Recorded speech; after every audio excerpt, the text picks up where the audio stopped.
o capítulo 6 e o capítulo 7 de Romanos, nós vamos começar vendo as comparações que Paulo faz entre Cristo e Adão. E o primeiro texto que eu quero ler com você não é o texto base, como eu falei, nós vamos ler esses 2 capítulos.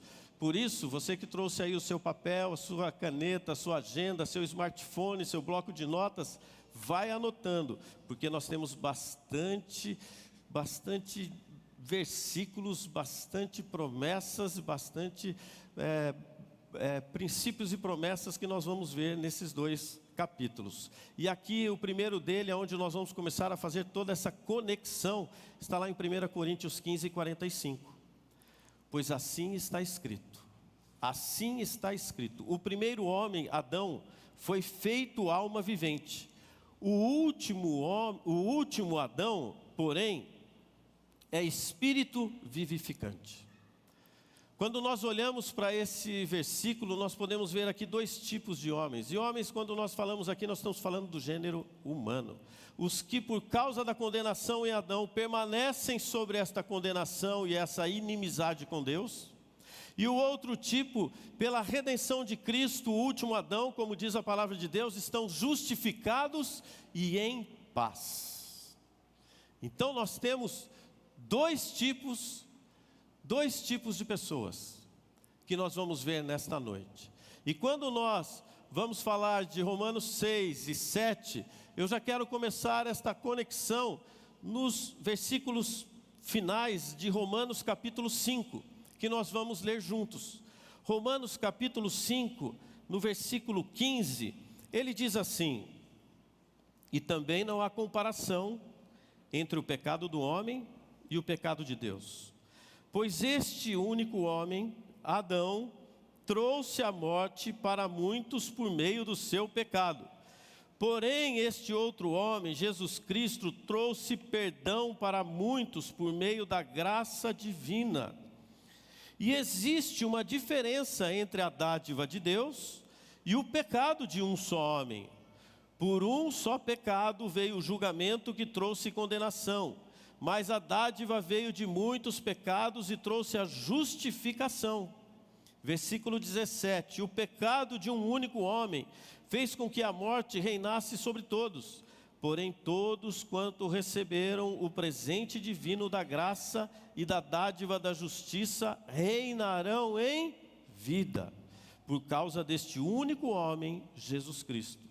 Portanto, como o pecado de um único homem trouxe a condenação para todos, assim também o ato de justiça de um só resultou na justificação que traz vida a todas as pessoas.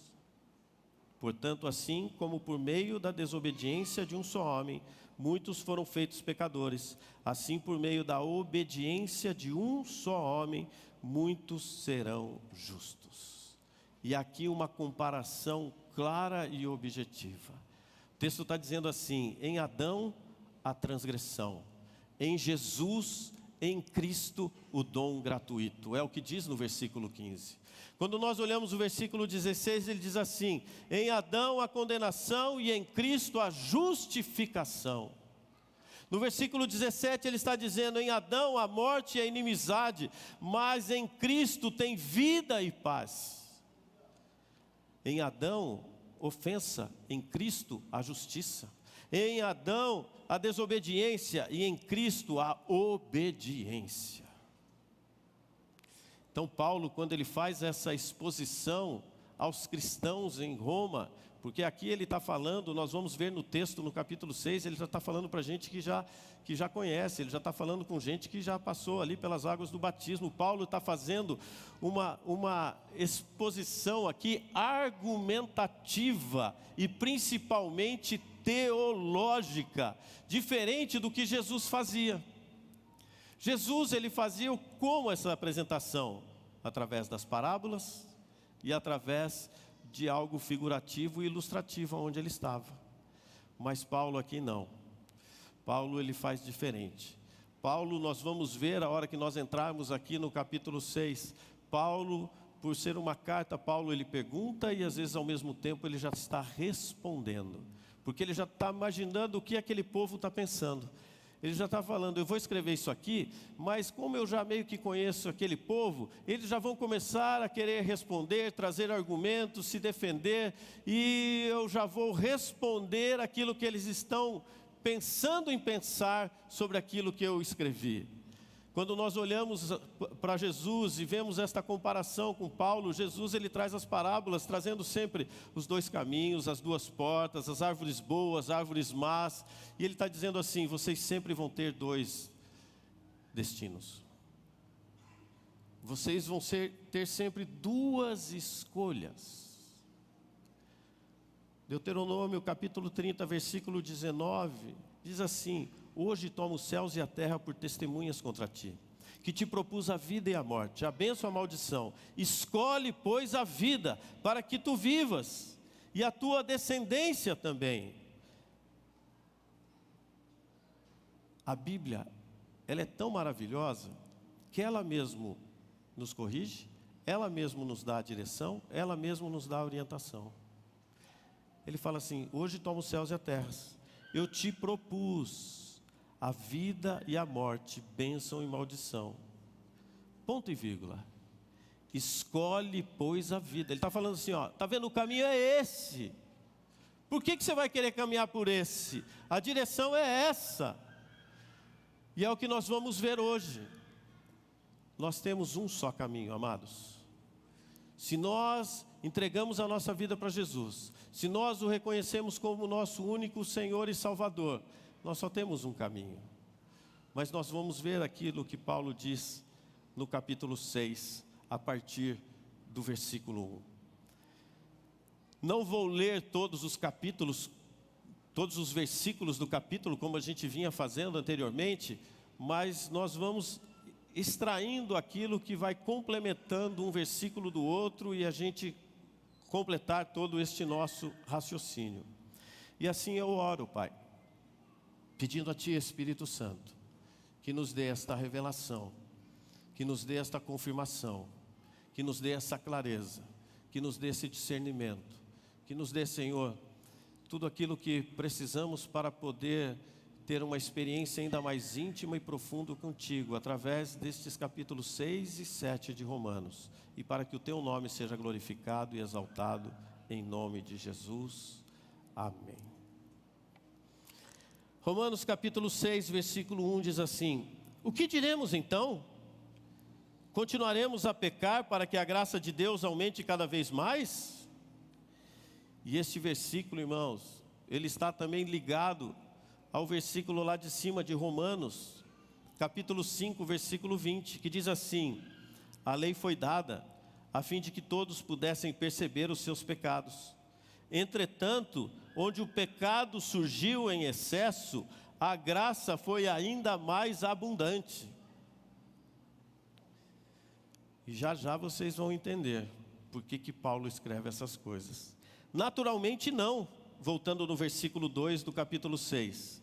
Nós, os que morremos para o pecado, como deveríamos continuar vivendo nele? O poder do pecado sobre nós foi quebrado quando fomos batizados em sua morte. No batismo fomos sepultados com ele na morte, para que assim como Cristo foi ressuscitado pelo Pai, com poder glorioso, também nós vivamos uma vida nova. Vocês se uniram com ele na sua morte e ressuscitarão como ele ressuscitou. Deixa eu aproveitar e já fazer uma pergunta aqui. Quantos aqui ainda não passaram pelas águas do batismo? Levante a sua mão. 1, 2, 3, tem uma turma, uma galera aqui. Amados, nós vamos, obrigado. Nós já vamos marcar o nosso próximo batismo para o dia 17 de março. Vocês podem dar glória a Deus, hein? 17 de março nós vamos fazer o nosso batismo. E conforme o número de pessoas, nós faremos no culto da manhã e no culto da noite. Nós vamos depois passar direitinho as informações, ok? Por quê? Como diz o texto, se você entregou a sua vida para Jesus, você tem um próximo passo a dar. Ah, pastor, mas batismo não é só para aquele que está pronto, que está preparado, não. Batismo é para aqueles que querem se santificar ainda mais. O batismo, irmãos, ele tem a função de trazer esta caminhada em Cristo. São passos práticos.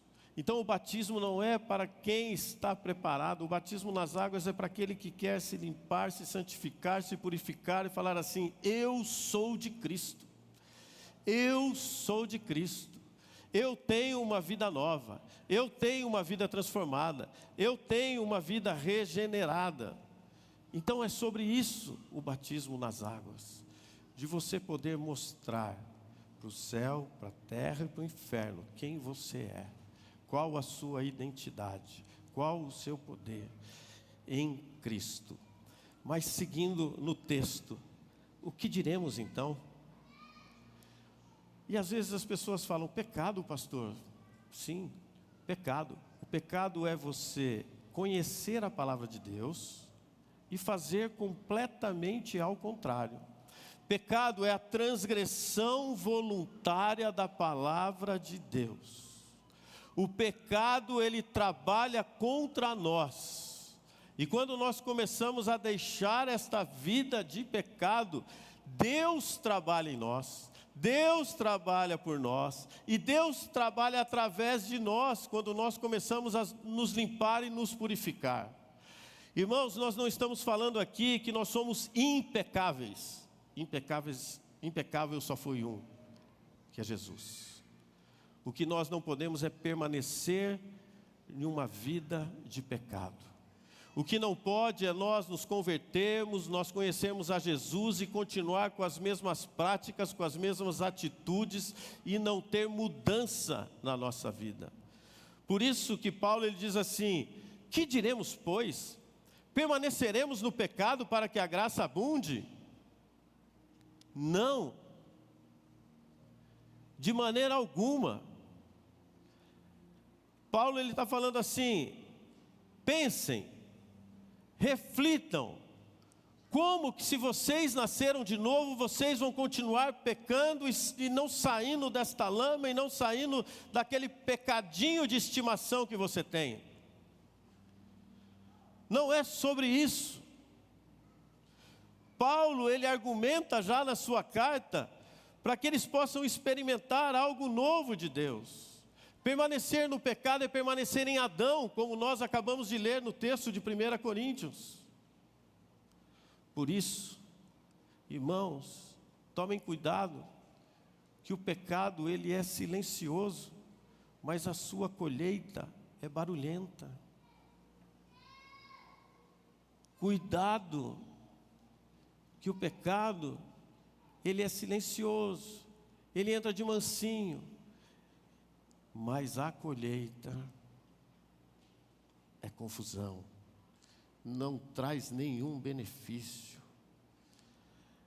Então o nosso sentimento como cristãos, nós precisamos buscar esta graça maravilhosa, e não é porque a graça superabundou, onde o pecado abundou, que o nosso comportamento como cristão deve ser de depravação, deve ser de bagunça, deve ser de devassidão, deve ser de situações que nós possamos imaginar das piores.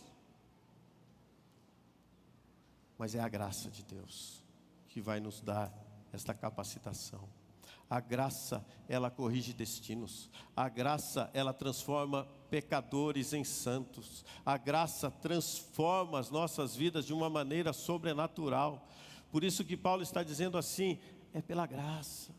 Você não pode continuar nesta vida de modo nenhum, diz no versículo 2. De modo nenhum, porque se nós estamos mortos para o pecado, como que nós vamos viver nele? Se nós morremos, raciocina, pensa comigo. Se nós estamos em Cristo, que diz a palavra de Deus? Nós somos nova criatura. As coisas velhas já passaram, eis que tudo se fez novo. Então, se nós permanecemos numa vida de pecado, nós não vamos experimentar tudo aquilo que Deus tem para as nossas vidas no ano de 2024, para o nosso futuro em 2025 e por aí vai. Para os que estão mortos para o pecado, para nós que estamos mortos para esse pecado, não há como viver ou permanecer fora da palavra de Deus. Não tem como ser diferente. No versículo 7, e já eu volto para o versículo 3, mas só para complementar este ponto, que um versículo se conecta com o outro, ele diz assim no versículo 7, quando vocês morrem para o pecado, libertam-se de todos os seus atrativos e do seu poder sobre vocês. Quando vocês morrem para o pecado, libertam-se de todos os seus atrativos. O que te atraía antes, quando você estava lá no mundão? Eu posso falar bem, porque até os 30 anos, a gente não conhecia Jesus. E a gente sabe bem como é esse mundo. A gente conhece bem cada entranha. Mas a partir do momento que eu conhecia Jesus, que nós tivemos uma experiência com Cristo, nós mudamos. Aquele que falava palavrão, não fale mais. Aquele que estava numa vida promíscua, não faça mais. Aquele que tinha olhos impuros, purifique os seus olhos. A palavra de Deus diz que os olhos são o espelho da alma. Tem que ter mudança. Não é ser apenas um cristão convencido, mas é ser um cristão convertido. Você tem dois caminhos. Nós fomos para Londrina no final de semana, estávamos falando aqui. A gente sobe toda aqui, essa BR-277, chega lá na frente, tem um viaduto. Dois caminhos. Tem um caminho que vai para São Paulo, tem um caminho que vai para o Paraná. Se eu pegar o caminho que vai para São Paulo, eu vou chegar lá no Paraná?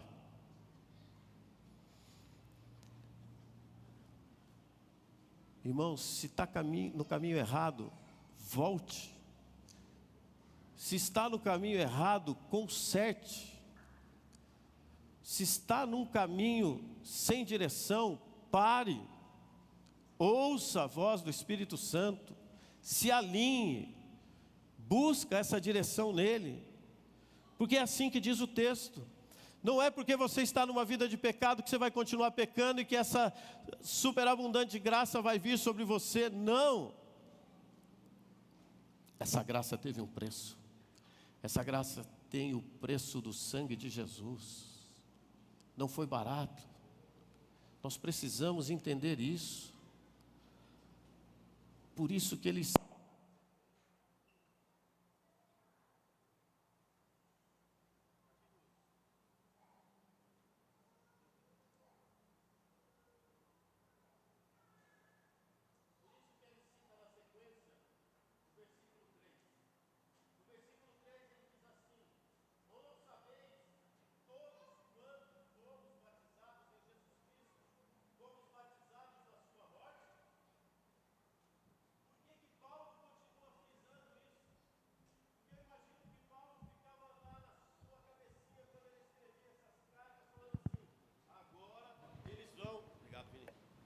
agora eles vão argumentar sobre isso. E aqui Paulo está dizendo assim, Paulo mostra que quem assim pensa desconhece o real significado do batismo. E isso é outra coisa que temos visto aqui nesses dias. Nós temos pessoas passando novamente pela água do batismo. E isso, irmãos, não é problema nenhum, demérito nenhum. Por mais que algumas pessoas falem assim, nossa, mas já foi batizado, vai batizar de novo. Mas o que adianta você passou pelas águas do batismo e não teve entendimento? O que adianta você passar pelas águas do batismo e se entrou uma cobrinha seca, saiu uma cobrinha molhada?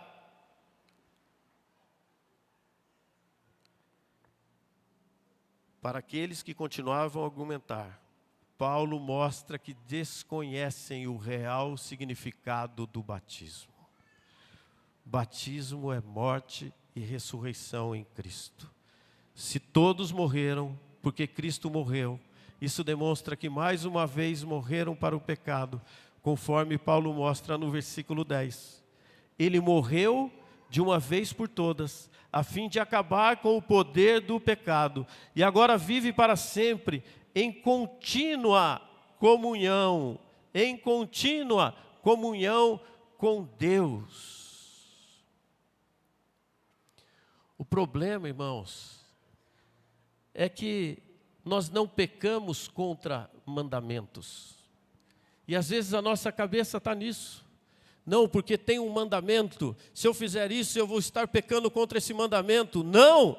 Quando nós pecamos contra Cristo, contra Jesus, contra a sua palavra. Não pecamos em cima de mandamentos. Pecamos em cima desta obra da cruz. Pecamos sobre estas coisas. Então, batismo, irmãos, não é ponto de chegada. Batismo é ponto de partida para um novo tempo, uma nova vida, novas experiências, um tempo novo com Cristo. E o texto continua dizendo, no versículo 16: será que vocês não compreendem que pode escolher o seu próprio Senhor? Podem escolher o pecado que leva à morte, ou então a obediência que leva à justiça. Deuteronômio 30 que acabamos de ler. Podem escolher o pecado que leva à morte, ou então a obediência que leva à justiça. Ah, mas o diabo, Satanás. Eu imagino, às vezes, quem já está aqui mais tempo sabe que eu imagino, às vezes, Satanás sentado na calçada, assim, na beiradinha do meio-fio, falando assim: Eu não fiz isso, não. Isso aí você que está fazendo, você que está procurando essa confusão. Eu já te mostrei, já te dei a direção, já te dei o caminho. Amados, Satanás só tem as armas que nós damos para ele. Satanás não tem força alguma, não tem poder algum, ele não tem nada. Agora, se você dá as arminhas para ele, se prepara. O pecado é silencioso, a colheita é barulhenta. Por isso, cuide no que você está fazendo no seu secreto. Cuide naquilo que você está fazendo na sua rotina, no seu dia a dia. E o texto continua dizendo, no versículo 23, pois o salário do pecado é a morte, mas a dádiva gratuita de Deus é a vida eterna por meio de Jesus Cristo. Vocês conseguiram ver que em todo momento Ele sempre nos dá as duas opções? Ele sempre mostra vida e morte. Ele sempre mostra dois caminhos. O salário do pecado é a morte, mas a dádiva gratuita de Deus é a vida eterna por meio de Jesus Cristo, nosso Senhor. Consequência do pecado, morte. Presente de Deus, vida eterna. Então o que nós entendemos? Que toda desobediência gera uma consequência. Toda desobediência gera uma consequência. O que você tem plantado hoje? O que você tem semeado hoje? Aonde você tem buscado a fonte para você continuar caminhando, avançando e experimentando o melhor desta terra? É sobre essas coisas. Quando nós experimentamos, amados, esta glória de Deus, esta graça de Deus, esse toque de Deus, o pecado perde a graça. Quando a gente experimenta verdadeiramente esta glória e esta graça, o pecado perde a graça. Porque nós queremos viver uma vida santa. A palavra de Deus diz: sede santo, porque eu sou santo. Parece pesado, parece impossível, parece difícil, mas se está escrito, eu quero dizer para você que é possível, porque é possível a todo aquele que crê. É possível. Quando nós falamos de santidade, nós falamos de separação. Nós estamos separados para algo grande, para algo poderoso, para algo único da parte de Deus. Pastor do céu, mas está tudo muito difícil. Eu vim aqui hoje achando que eu ia receber uma palavra, para eu sair daqui cheião, né, tudo bonitão e tal. E você vem com essas coisas aradas aí. Irmãos, é Cristo. E se nós não entendermos essas coisas, a gente vai ficar vivendo de conta-gota, de paliativos, vamos ficar vivendo de pouquinho em pouquinho, vindo aqui só para se abastecer e andar uma semana. O propósito não é esse, o propósito é você ter uma vida transformada, uma vida mudada, uma vida íntegra, um caráter de Cristo, ter o estilo de vida de Cristo, para que aonde você chegue, você seja luz no meio das trevas. Quantos aqui já tiveram experiência de chegar em algum lugar e falar assim, nossa, que ambiente pesado. E quantos já tiveram a experiência de falar assim, nossa, quando você chega é tão bom, é tão gostoso. É Deus, é Cristo, é o Espírito Santo em nós. Por isso nós precisamos estar cada vez mais cheios dessa presença. Senão, nós vamos continuar vindo aqui simplesmente para tomar aí mais umas gotinhas para a semana e vou aguentar até a próxima semana ou até o próximo G100. E não é sobre isso. Você tem algo especial dentro de você. Você tem algo único dentro de você, que aonde você chegar, você vai trazer paz, você vai trazer alegria, você vai trazer esperança, você vai trazer renovo, você vai trazer coragem. Você tem isto dentro de você. E o que você tem, eu não tenho. Todos nós temos a Cristo, mas Ele deu algo especial para cada um de nós. Pessoas que eu vou ter e vou me encontrar, que o Maurício não vai encontrar, e pessoas que ele vai encontrar que eu não vou encontrar, e é assim que funciona no reino. Por isso nós precisamos estar sempre cheios dessa presença. Mas como, pastor, eu vou conseguir cumprir todas essas coisas? Parece tão difícil, tão impossível, parece tão longe. Não é. O Evangelho é simples. O Evangelho é muito simples.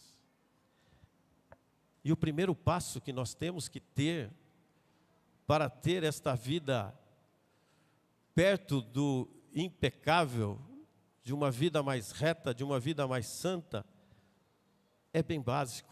E começa aceitando a Jesus como seu único e suficiente Salvador. Esse é o primeiro passo. Aceitar a Cristo como seu Salvador. E quando nós aceitamos a Cristo como nosso único e suficiente Senhor e Salvador, envolve nós crermos na sua morte e ressurreição, reconhecer o nosso pecado e arrepender-se das velhas práticas. Crer, reconhecer e arrepender.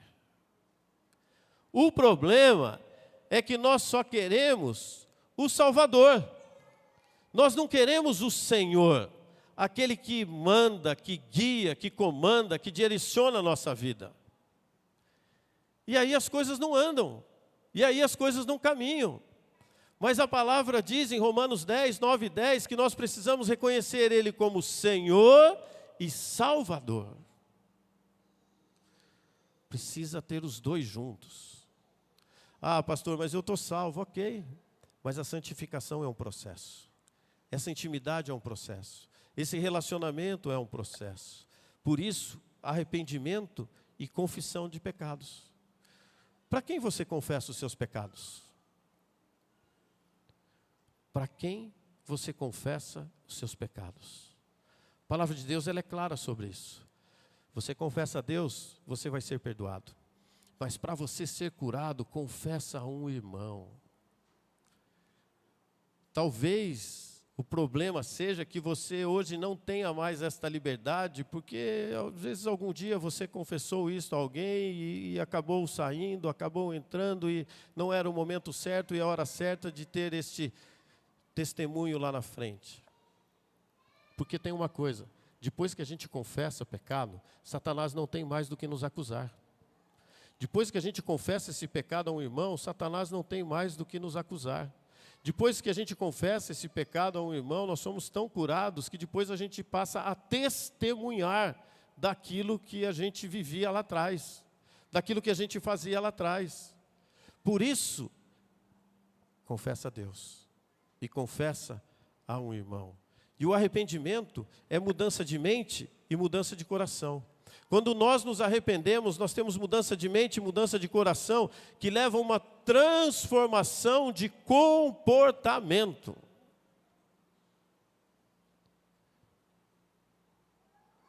Eu ouvi um testemunho de um conhecido esses dias, que ele falava assim: eu chego hoje na empresa, ninguém me conhece mais. Antes eu não conhecia Jesus. E eu ia fazendo as coisas mais ou menos. Sabe aquela coisa de só cumprir com o básico? E eu comecei a ir fazendo mais. E as pessoas começaram a estranhar. Falaram assim: o que aconteceu? E ele pôde testemunhar das experiências que ele estava tendo com Cristo. Se arrependeu, mudou mente, mudou o coração. E a transformação, ela é completa. Ela é completa no casamento. Ela é completa com os filhos. Ela é completa no seu trabalho. Ela é completa no seu GECEM. Ela é completa. Por isso, o primeiro passo para nós experimentarmos essas coisas, que está estabelecido aqui em Romanos 6, para ter uma vida mais santa, mais reta, é aceitar a Jesus como nosso único Senhor e Salvador. É nós nos identificarmos com essa morte e ressurreição. Parece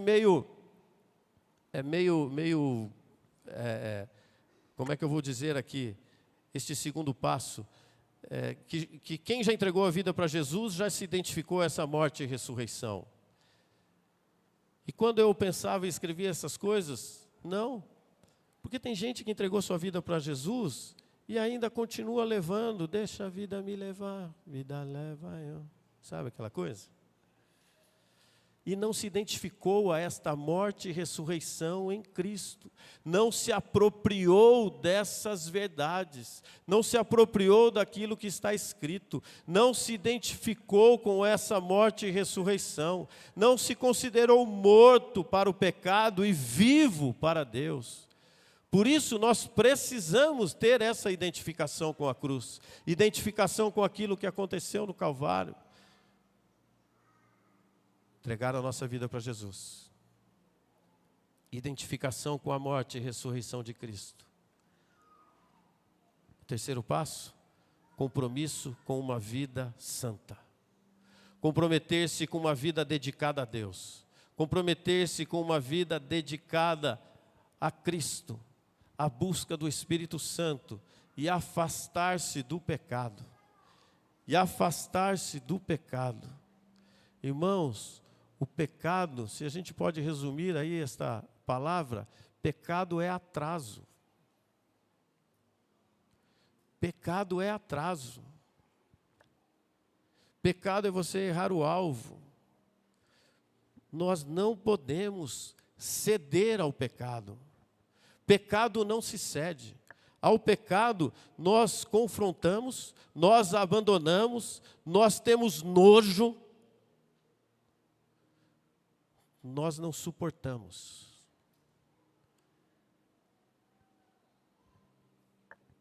Compromisso com uma vida santa. Busque orientação do Espírito Santo. Busque a direção para resistir à tentação, para viver uma vida que reflete essa justiça, este amor de Deus. E isso é contínuo, é todos os dias, não tem como ser diferente. É buscar continuamente um crescimento em santidade. Não é nós sermos melhor do que ninguém, mas é nós sermos melhor do que nós mesmos. Amanhã eu ser melhor do que eu fui hoje. E assim, dia após dia. Se é que podemos chamar de competição, isso tem que ser conosco mesmo. Não é olhando para ninguém. A palavra de Deus diz: examine-se o homem a si mesmo. Salvação, amados, não é hereditário. Não é porque você está salvo que a sua esposa está salva. Não é porque você está salvo que os teus filhos estão salvos. Salvação é individual. Salvação é você buscar em Deus todas essas coisas. Terceiro é compromisso com uma vida santa. A quarta lição que nós aprendemos aqui, não caminhe sozinho. Não caminhe sozinho. O solitário busca o seu próprio interesse, diz a palavra de Deus. O solitário não é profecia do caos, mas o solitário, se ele não caiu, ele vai cair. Porque ninguém consegue, ninguém suporta, ninguém vence sozinho. Por isso nós precisamos viver em comunidade. Por isso você precisa estar inserido num GCEM, numa célula. Por isso você precisa ter discipulado. Por isso você precisa caminhar junto de alguém mais maduro que você. Alguém que já teve experiências a mais do que você. Então, participe do corpo de Cristo. Não caminhe sozinho. Envolva-se em tudo que a igreja oferece, que a comunidade tem. E depois que você entregou a vida para Jesus, qual o próximo passo? Batismo nas águas. Envolva-se, mexa-se, movimente-se. Participe da ceia. Todo o primeiro domingo do mês nós temos ceia. Participe da ceia. Pastor, mas a ceia, eu não vou entrar no mérito agora, porque depois a gente pode explicar. Irmãos, a ceia, só não pode participar da ceia aquele que está satisfeito com a sua vida de pecado. Se você está feliz nela, se você está contente com ela, você não pode participar. Mas se você se arrepender, se você se converter, se você se entregar verdadeiramente a este Cristo maravilhoso, você pode participar da ceia. Você pode estar junto, você tendo esse entendimento. O quinto e último passo de Romanos 6, perseverança na fé. Persevere na sua fé. Persevere nesta caminhada. Confie nessa graça de Deus. Confie que Ele vai te capacitar a ter uma vida transformada. Uma vida ainda num outro nível. Uma vida ainda mais íntima com Ele. Então persevere na fé. É relação constante com Deus por meio da oração. Aproveitando aqui também, nós vamos dar o recado no final, mas amanhã, não só amanhã, mas todas as segundas-feiras, a partir de amanhã, das 22 às 23 horas, nós teremos uma reunião só com os homens de oração, aqui na nossa comunidade. Então você que é homem, você que está aí envolvido no MAG, envolvido no GCEM, já fica o convite para você. É das 22 às 23 horas.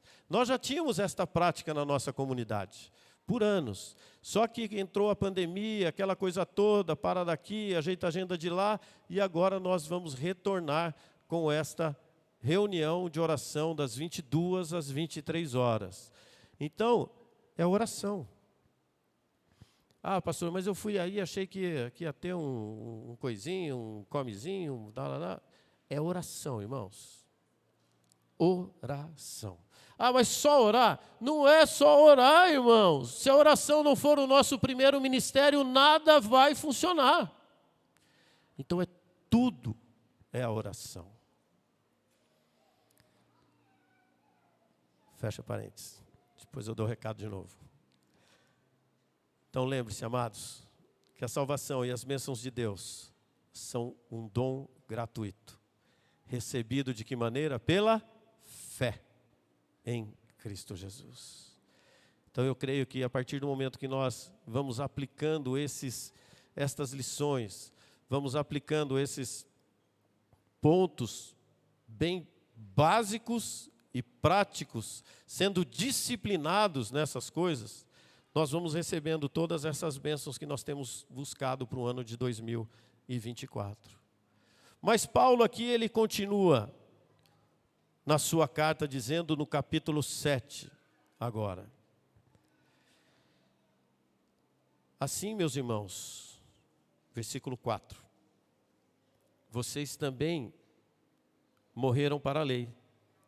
E isso aconteceu por meio do corpo de Cristo, para pertencerem a outro, isto é, aquele que ressuscitou dos mortos, para que vocês também possam produzir bom fruto, isto é, boas obras para Deus.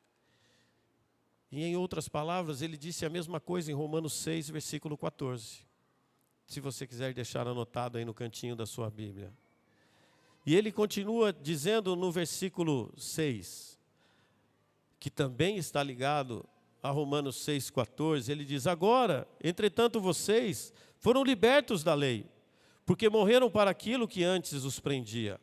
Assim agora vocês são livres para servir a Deus, não da maneira antiga, obedecendo à velha forma da lei escrita, mas de maneira nova, obedecendo ao Espírito de Deus. Obedecendo ao Espírito de Deus. Versículo 7. Será que estou sugerindo que a lei de Deus é má? Claro que não. Eu não teria conhecido o pecado, a não ser pela lei. Eu não conheceria o que é cobiça se a lei não dissesse não cobice. O pecado, no entanto, se aproveitou dessa lei para despertar em mim um tipo de desejo cobiçoso. Somente se não houvesse leis para serem quebradas é que não haveria pecado. Tem um pessoal que trabalha em banco aí, vai entender bem esse exemplo. Como que você identifica uma nota de 100? Vou falar de 100 porque de 200 eu nem vejo aí circulando, né? Como que você faz para identificar uma nota de 100? Tendo uma nota de verdade do lado para você comparar. E é sobre isso. Como que você vai ter uma base? Como que você vai ter uma linha? Como que você vai ter uma direção? Você precisa ter uma referência. E aonde chega aqui no versículo 15, Paulo diz assim: não entendo o que faço, pois realmente quero fazer o que é correto, porém não consigo. Faço sim aquilo que eu odeio. Se faço o que não quero, isso provoca que a lei em si é boa. Isso prova que a lei em si é boa. Nesse caso, não o posso evitar por mim mesmo, porque já não sou eu que estou fazendo, mas o pecado que está dentro de mim. As coisas velhas já passaram, eis que faço tudo novo, diz a palavra de Deus também. Versículo 18. Eu sei que estou completamente corrompido no que diz respeito à minha velha natureza pecaminosa, porque tenho o desejo de fazer o que é bom, mas não consigo fazê-lo. Quando quero fazer o bem, não o faço, e o mal que não quero fazer, este eu acabo fazendo. Ora, se estou fazendo aquilo que não quero, é simples dizer onde está essa dificuldade. É simples dizer onde está essa dificuldade. O pecado que ainda está dentro de mim. Quando quero fazer o bem, faço inevitavelmente o que é mal. Quanto à minha nova natureza, eu tenho prazer na lei de Deus. Contudo, existe uma outra lei atuando nos membros do meu corpo, que está em guerra com a minha mente, fazendo-me prisioneiro da lei do pecado que age no meu corpo. Que situação terrível esta em que me encontro. Quem é que me livrará deste corpo que me leva à morte? Mas, graças a Deus, por meio de Jesus Cristo, nosso Senhor, em minha mente, eu sou escravo da lei de Deus, mas na minha natureza carnal, sirvo da lei do pecado. Paulo está dizendo assim, nestes versículos e neste capítulo, ele fala da natureza da lei, ele fala da consciência do pecado e ele fala da incapacidade humana.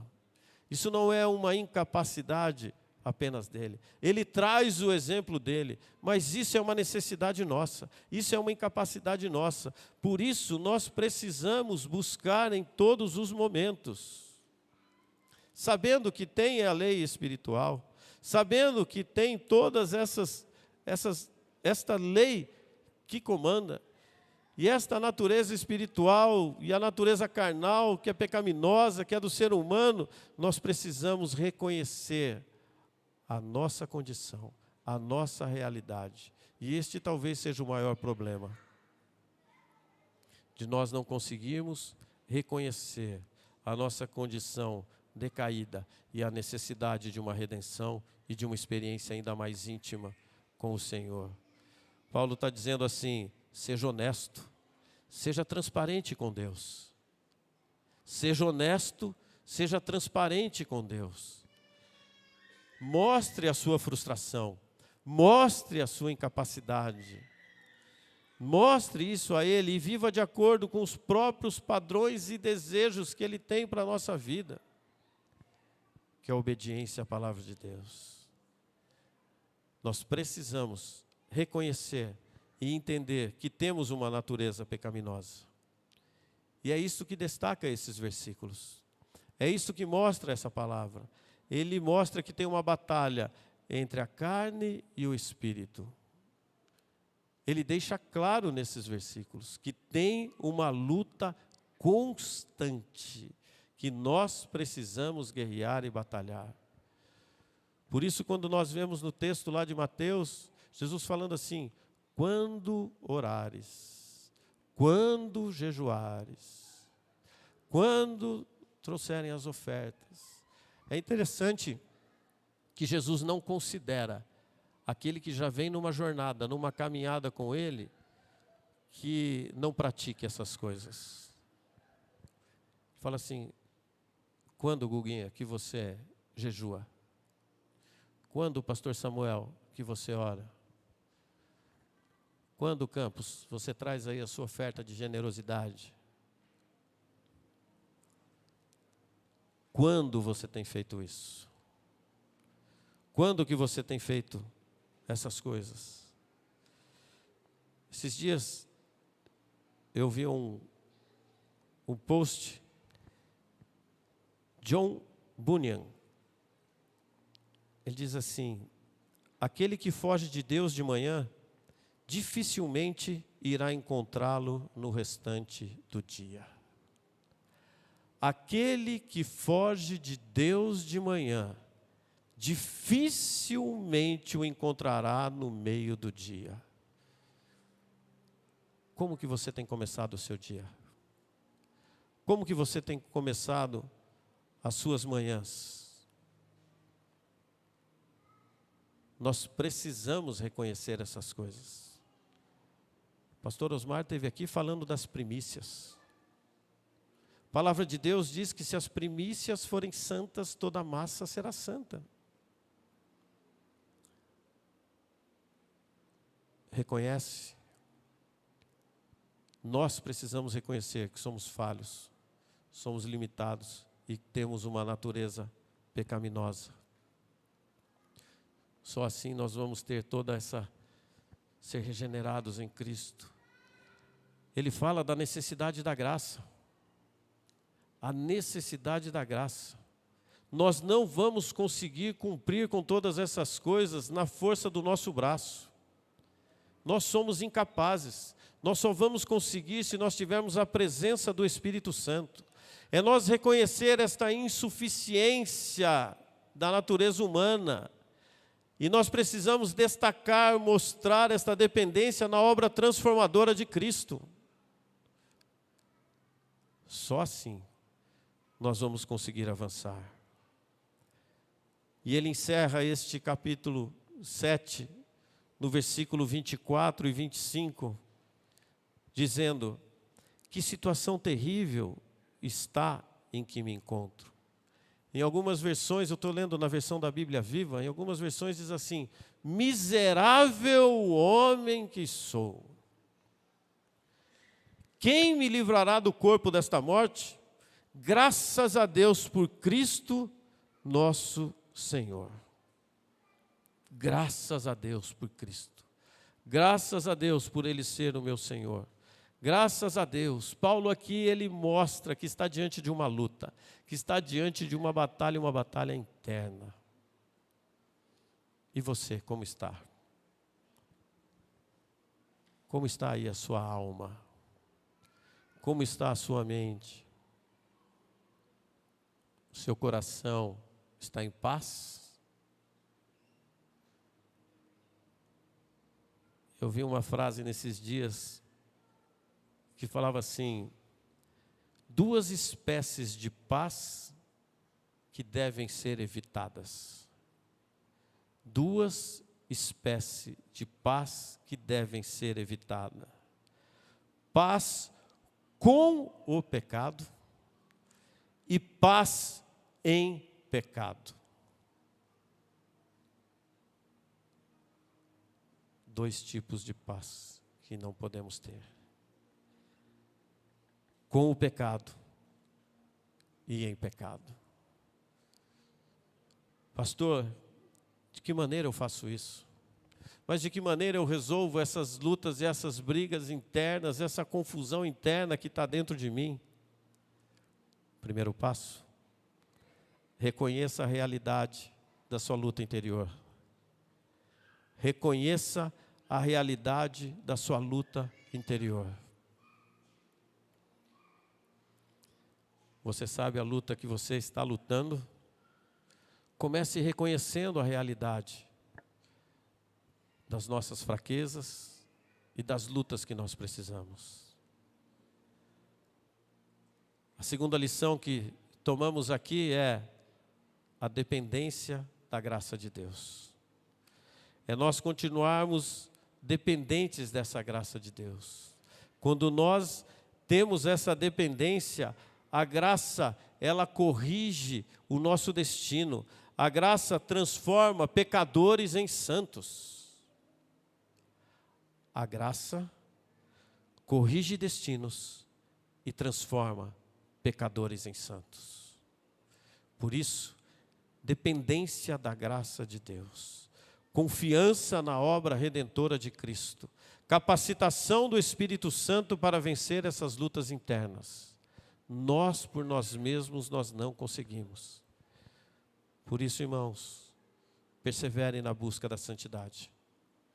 Persevere nessa caminhada. Volto a falar, isso não significa perfeição, mas é uma jornada contínua de crescimento espiritual. É todo dia, se possível o dia todo. Estar ligado, conectado com o Espírito Santo. Relacionamento profundo com Deus, intimidade profunda com Deus, é o que nós estamos fazendo em todo tempo, em todo momento, e procurando envolver toda a igreja. É investimento em tempo de oração, é investimento de comunhão com Deus, de intimidade com Deus. Isso fortalece a nossa fé, isso dá esperança, dá resistência ao pecado e proporciona uma direção para uma vida cotidiana muito melhor e mais leve. E o último passo aqui: aceite a graça e o perdão de Deus. Aceite a graça e o perdão de Deus. Muitas vezes nós não nos perdoamos. Muitas vezes nós não damos o perdão e não recebemos o perdão. Muitas vezes nós mesmos não nos perdoamos, mas eu leio, vejo e está escrito: aceite a graça e o perdão de Deus. Ele quer fazer isso com você nessa noite. Quero convidar os meus amados do louvor para nós termos um tempo de adoração, um tempo de se derramar na presença do Pai. E como falávamos, seja sincero, seja honesto, seja verdadeiro, experimente a restauração e este crescimento em Deus. Consequências do pecado: morte e afastamento de Deus. Por isso, nesta noite, quero convidar você a ficar de pé e poder adorar.